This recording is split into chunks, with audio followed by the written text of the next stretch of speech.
আসসালামু আলাইকুম। হাম যে রোগটা, এটা যে ভাইরাস দিয়ে হয়, সেটার নাম হচ্ছে মেজলস। শুনলে একটু অবাক হবো আমরা যে এই যে ভ্যাকসিন দেই না, এই ভ্যাকসিনটা মূলত কিন্তু হচ্ছে ভাইরাসটাই দেওয়া হয় ভ্যাকসিনের মধ্যে। যে ভাই আপনি কি বলতেছেন? তাহলে একজনকে যখন একটা রোগের হচ্ছে ভ্যাকসিন দেয়, তখন কিন্তু ওই রোগটা যে ভাইরাস দিয়ে হয় বা যে ব্যাকটেরিয়া দিয়ে হয়, সেইটা তার শরীরে ঢুকায় দেওয়া হয়। তা হাম যে মিজলস নামে যে ভাইরাসটা দেওয়া হয়, এই ভাইরাসটাকে আমরা করি কি, দুর্বল করে ফেলি। জীবিত আছে কিন্তু আদামরা করে ফেলি। আদামরা করার পরে তাকে আমরা যখন একটা বাচ্চার বয়স বাংলাদেশের প্রেক্ষাপটে 9 মাসের মতো বয়স হয়, তখন তার শরীরের মধ্যে ঢুকাই দিলাম। অনেকের মাথায় একটা প্রশ্ন আসে না যে 9 মাসের আগে কেন দেওয়া হয় না? কারণ আছে।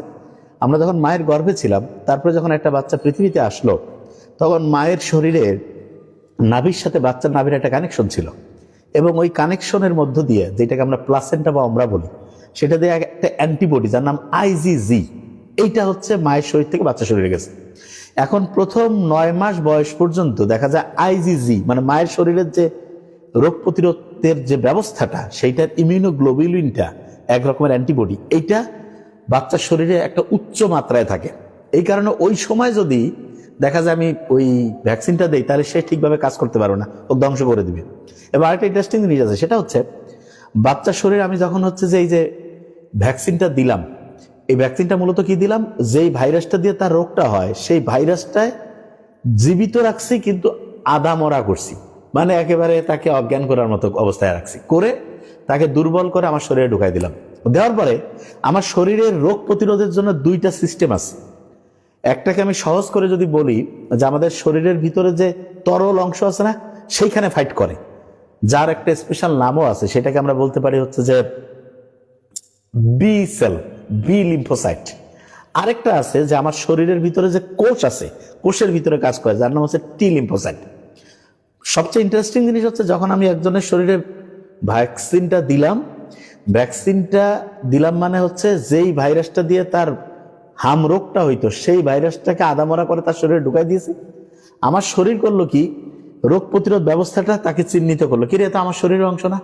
ওকে চিহ্নিত করার পরে তাকে হচ্ছে ফাইট করে ধ্বংস করার জন্য অ্যান্টিবডি, একটা মিসাইল তৈরি করলো। ওই বোমাটা গিয়ে তাকে অ্যাটাক করলো, আদামরা হয়ে গেল, বাস শেষ। এখন অনেকের মাথায় একটা প্রশ্ন, যে আচ্ছা আমরা যে এই যে করোনার সময় ভ্যাকসিন দিচ্ছি, এরপরে অনেকের অ্যালার্জি নিয়ে বিভিন্ন প্রশ্ন আসছে, তাহলে হামের যে এই ভ্যাকসিনটা, এটা দিতে কোনো সমস্যা হবে কিনা? শোনেন, হামের ভ্যাকসিনটা অনেক লম্বা সময় ধরে সারা পৃথিবীতে চলতেছে, এবং এইটা আমেরিকাতে এই হামের কিন্তু টিকা দেওয়া হয়। যদি আমেরিকায় টিকা দেওয়ার সিস্টেমটা একটু ভিন্ন, ওইখানে বাচ্চার বয়স যখন সাধারণত 12 মাসের বেশি হয়, মানে 14 মাস 15 মাস হয়, ওই সময় ভ্যাকসিনটা দেয়, এবং এরপরে যখন 4 বছর বা 6 বছর বয়স হয়, তখন দ্বিতীয়টা দেয়। অনেকের মাথায় মাথায় এরকম একটা প্রশ্ন না, যে আমাদের দেশে তাহলে 9 মাসে কেন দেয়? কারণ আমাদের দেশের বাচ্চারা হামের যে হচ্ছে যে এইটার সাথে বেশি পরিমাণ রিস্কে থাকে। এই রিস্কে বেশি থাকার জন্য এই 9 মাসেই যখন আমাদের শরীরে রোগ প্রতিরোধ ব্যবস্থাটা ফাইট করার উপযুক্ত হয়ে গেছে, তখনই আমরা দিয়ে দিলাম। এবং দেওয়ার পরে প্রথমে ডোজটা দিলাম 9 মাসে, তারপরে আরো কয়েক মাস পরে, ঠিক না, প্রায় 15 মাসের মধ্যে দ্বিতীয় ডোজটা দেয়। অনেকের মাথায় মাথায় এই প্রশ্নটা আসে যে 2বার কেন দিতে হয়? ব্যাপারটা এরকম, একবার দেওয়ার পরে অনেক সময় হয় কি, যে ওই মারামারিটা কিভাবে সে করছে, এই গোটাল সিস্টেমটা সে হচ্ছে খেয়াল রাখতে পারে না, এই জন্য একটা রিভিশন দিয়ে দিলাম। ওই যে কিছু পড়া আছে না, আমরা ভুলে যাই।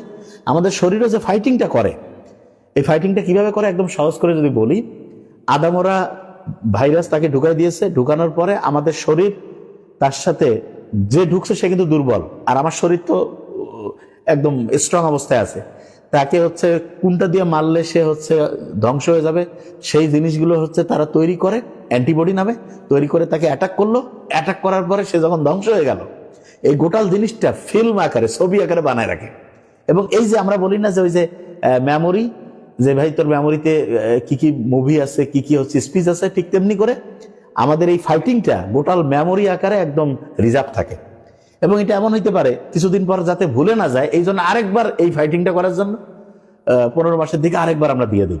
যখন দিয়ে দিলাম, দেওয়ার পরে ওই যে মুভিটা হইলো, মুভিটা বলতে কি, জীবাণু ঢুকছে, তার সাথে ফাইট করলো, ফাইট করার পরে তাকে ধ্বংস করে ফেললো, এবং গোটাল জিনিসটা মুভি আকারে একদম মেমোরিতে জমা থাকলো।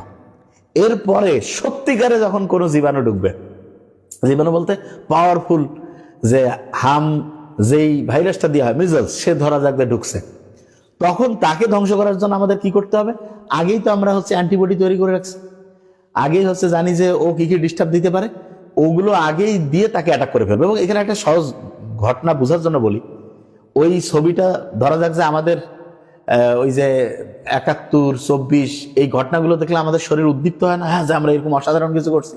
এরকম আমাদের শরীর যখন দেখে যে এরকম জীবাণু আমাদের আগে ঢুকছিল, তাকে আমরা মারছি, মারার পরে আমাদের শরীর ওই রোগটা থেকে মুক্ত হয়েছে, এই জিনিসটা দেখার পরে তার কনফিডেন্স লেভেল অনেক বেড়ে যায়, এবং সে আগের থেকে ওই জিনিসটা তৈরি করে রাখছে এবং তাকে এরকম করে অ্যাটাক করে ধ্বংস করে ফেলে। আচ্ছা, এখন প্রত্যেককে আমি বলবো যাদের যে হামের টিকা দেওয়া নাই, এটা করোনার মতো না, এটা অবশ্যই যাতে দেয়, এটা যে অবশ্যই দিতে হবে। এবং এক্ষেত্রে বলে রাখি, যদি কারো দেওয়ার না থাকে বাই চান্স যে দেয়নি, ওর হাম হয়েছে, তাহলে করবে কি? খুব সহজ। হামের জন্য সবচেয়ে বড় ঝুঁকিতে থাকে আমাদের চোখ। আমাদের চোখ দেখেন, আপনি চোখের দিকে তাকান, একটা ভেজা ভেজা ভাব আছে না? হামের যে ভাইরাসটা, সেইটা ঢুকে আমাদের শরীরের যে চোখ আছে, এই চোখের মধ্যেই এর উপরে যে ভেজা ভেজা অংশটা আছে, এইখানকার যে বলা যেতে পারে আবরণটা আছে, সেইটাকে ধ্বংস করে দিতে পারে। এইটা যদি ধ্বংস করতে না পারে, এই জন্য ভিটামিন এ দরকার। বয়স যদি কারো 6 মাসের কম হয়, তাহলে 50,000 ইন্টারন্যাশনাল ইউনিট আজকে দিল, তারপরের দিন আবার 50,000। তো বয়স 6 মাস থেকে 11 মাসের মধ্যে হয়, মানে 1 বছরের কম, তাহলে 1 লক্ষ ইউনিট আজকে দিল, কালকে আবার 1 লক্ষ ইউনিট। যদি বয়স 12 মাস থেকে শুরু করে তার বেশি, যত 5 বছর, 8 বছর, 10 বছর, তাহলে আজকে দিবে 2 লাখ ইউনিট, 24 ঘন্টা পর আবার 2 লাখ ইউনিট। এটা খুবই জরুরি। এবং তার সাথে বুঝতে পারছি ভিটামিন এ কোন খাবারগুলো আছে, এই যে গাজর, তারপরে এক কথায় হলুদ যে ফলমূলগুলো আছে, ঠিক না, এই ধরনের ফলমূলগুলো খাবো। এখানে আরেকটা জিনিস বলে রাখি, ভিটামিন এ কিন্তু আমাদের রোগ প্রতিরোধ যে ব্যবস্থা, আমাদের 2টা সিস্টেম আছে, একটা বলতে পারি যে টি লিম্ফোসাইট, একটা বি লিম্ফোসাইট। হ্যাঁ, একটা হিউমেরাল ইমিউনিটি, আর একটা, আচ্ছা সহজ করে বলে, অত কঠিন ভাষা দরকার নেই। একটা আমাদের শরীরের ভিতরে যে রক্ত, মানে ফ্লুইড আছে, তরল, সেইটার মধ্যে যে ফাইটিংটা হয়, সেটা যেই কোষ দিয়া হয়, সেটার নাম বলতে পারে বি লিম্ফোসাইট। আর আমাদের কোষের ভিতরে যখন ফাইট হয়, সেটা যেটা দিয়ে হয়, সেটার নাম টি লিম্ফোসাইট। কারো যদি আল্লাহ না করে ক্যান্সার হয়, আর ক্যান্সার নেই, এইডস হয়, HIV-তে আক্রান্ত হয়েছে, হ্যাঁ, তখন দেখা যায় যে HIV-তে যদি কেউ আক্রান্ত হয়, তখন তার কি হয়, যে কোষের ভিতরে যে টি লিম্ফোসাইট যেটা দিয়ে ফাইট করে, সেই ক্যাপাসিটিটা নষ্ট হয়ে যায়। এই জন্য বিভিন্ন মানে রোগ জীবাণু দিয়ে সে আক্রান্ত হয়ে আস্তে আস্তে মৃত্যুর দিকে আগায় যায়। HIV ভাইরাস দিয়ে আক্রান্ত হইলে যেমন তার রোগ প্রতিরোধ ক্ষমতাটা কমে যায়, কারো যদি আল্লাহ না করুক এই যে হাম যে আছে, এটা যে মিজলস ভাইরাস দিয়ে যদি আক্রমণ ঘটে, তাহলে দেখা যায় একটা বাচ্চা যখন এই ভাইরাসে আক্রান্ত হয়, তখন সে যতগুলো রোগের বিরুদ্ধে ফাইট করার টেকনিক শিখছিল, এগুলোর বলা যেতে পারে 30 থেকে 70% তার বলা যেতে পারে ফাইট করার কৌশল সে হারায় যায়। এবং এইটাকে একটা মেডিকেলের টার্মে একটা খুব সুন্দর শব্দ বলে, সেটা ইমিউন অ্যামনেশিয়া। হ্যাঁ, মানে ইমিউন অ্যামনেশিয়া মানে কি, ওই যে ডিমেনশিয়া শুনছি না আমরা, ভুলে যাওয়া। অ্যামনেশিয়া মানে সে একটা রোগের বিরুদ্ধে ফাইট করার কৌশল তার জানা ছিল, কিন্তু যেইখানে সব মেমোরিতে লেখা ছিল, সেই মেমোরি ফাইলটা নষ্ট হয়ে গেছে। তাইলে এইটা কিন্তু হামের সবচেয়ে ভয়ঙ্কর। তার মানে একজন যখন হামে আক্রান্ত হইল, তারপরে 2-3 বছর পর্যন্ত তার অন্য যে কোনো রোগে আক্রান্ত হওয়ার সম্ভাবনা অনেক বেড়ে যায়। এই জন্য আগের থেকে যদি আমরা ভ্যাকসিনটা কারো দেওয়া থাকে, তখন তার কিন্তু মানে প্রায় 95 থেকে 97% তার এইটার মানে তীব্রতাটা রোগের অনেক কমে যায়। সে আক্রান্ত হতে পারে, কিন্তু তার রোগের যে জটিলতাটা, এইটা সেরকম সমস্যা হবে না। আরেকটা জিনিস, হাম কিন্তু যে এই যে সংক্রামক, তো মানে খুব ছড়ায়, এবং ছোট বাচ্চারা তো পাশাপাশি থাকে, বিশেষ করে স্কুলে একজনের হইলে আরো 10-15 জনের, 20-50 জনের হয়ে যেতে পারে। হ্যাঁ, তাইলে এইটার ক্ষেত্রে যেটা জিনিস খেয়াল রাখতে হবে, যার হাম হয়েছে, আচ্ছা হাম হয়েছে কিনা এটা অনেক সময় বুঝতে পারি না, যে হয়েছে কিনা। তো এইটার জন্য একদম যেটা দেখলে একদম নিশ্চিত হবে যে হয়েছে, সেটা কি, মুখটা একটু হা করবো, করে দেখবো যে সুজির দানা আছে না, সুজির দানার মতো ছোট ছোট, বা লবণের দানার মতো ছোট ছোট গুটির মতো যদি এই গালের 2 দিকে থাকে, এইটা হওয়ার পরে দেখা যাবে শরীরের মধ্যে র্যাশ আসছে, জ্বর আছে, কাশি থাকতে পারে, সর্দি থাকতে পারে, চোখগুলো লাল হইতে পারে। হ্যাঁ, এইগুলো যদি থাকে তাহলে আমি বুঝবো। বিশেষ করে মুখের মধ্যে সুজির দানার মতো হইলে ডেঞ্জারাস, তার মানে হয়েছে।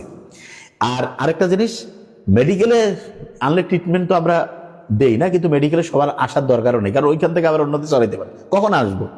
পালস অক্সিমিটার আছে না, এই যে আঙ্গুলের মধ্যে দিয়া, যদি দেখি যে 94%-এর কম, শ্বাসকষ্ট হচ্ছে, বাচ্চা একদম মানে অজ্ঞানের মতো হয়ে গেছে, কিছু খাচ্ছে যাচ্ছে না, কথা বললেও শুনতেছে না, কিছু নিয়ে আল্লাহ না করুক, এইরকম যদি হয় তাহলে ডক্টরের কাছে নিয়ে আসবো আমরা তখন এটা ট্রিটমেন্ট দিব। আর তা না হলে প্রাথমিকভাবে হচ্ছে যে বাসায় প্যারাসিটামল, আর বলছি যে এটা ভিটামিন ই মোস্ট ইম্পর্টেন্ট, তরল খাবার খাবে, ঠিক আছে?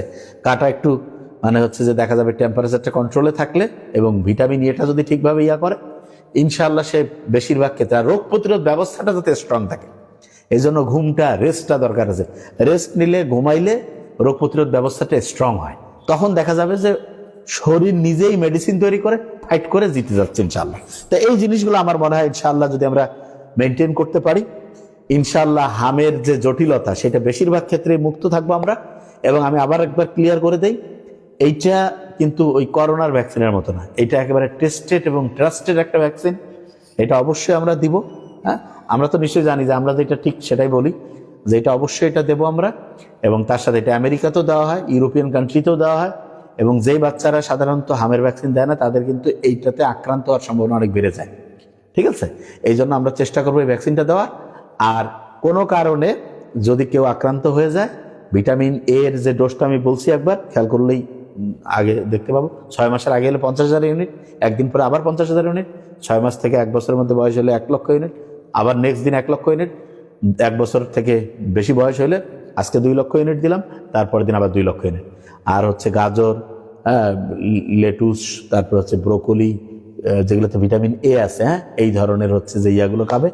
এবং খেয়াল রাখবো যে হামের কিন্তু এই যে আমাদের শরীরের যে এই যে এটা কি বলে আবরণ, ত্বক, এটা নষ্ট করে দেয়। হ্যাঁ, আর কুসুম কুসুম গরম পানি খাবো, যে এটা আবার কেমন কথা, হ্যাঁ, এটা রোগ প্রতিরোধ ক্ষমতাটা বাড়াবে এবং ইনশাআল্লাহ দুশ্চিন্তা মুক্ত থাকবো খুব সুন্দরভাবে। ইনশাআল্লাহ হামের যে প্রকোপ সেটা থেকে আমরা মুক্ত থাকবো। আরেকটা জিনিস বলছি, একজনের হইলে তাকে আলাদা, তার আশেপাশে যাতে আমরা হচ্ছে অন্য বাচ্চাদের নিয়ে না আসি, তাহলে তাদেরও কিন্তু হামে আক্রান্ত হওয়ার সম্ভাবনাটা বেড়ে যাবে। তা আল্লাহ আমাদের এটা থেকে সবাইকে শেফা দান করুক এবং ইনশাআল্লাহ এটা খুব দ্রুত আমরা ফাইট করে ইনশাআল্লাহ আল্লাহর রহমতে এটার বিরুদ্ধে আমাদের যে ক্যাম্পেইন রয়েছে এটা ঠিকভাবে সফল হয়ে দেখা যাবে যে এটার প্রকোপ অনেকটাই কমে যাবে। Thank you so much. আসসালামু আলাইকুম।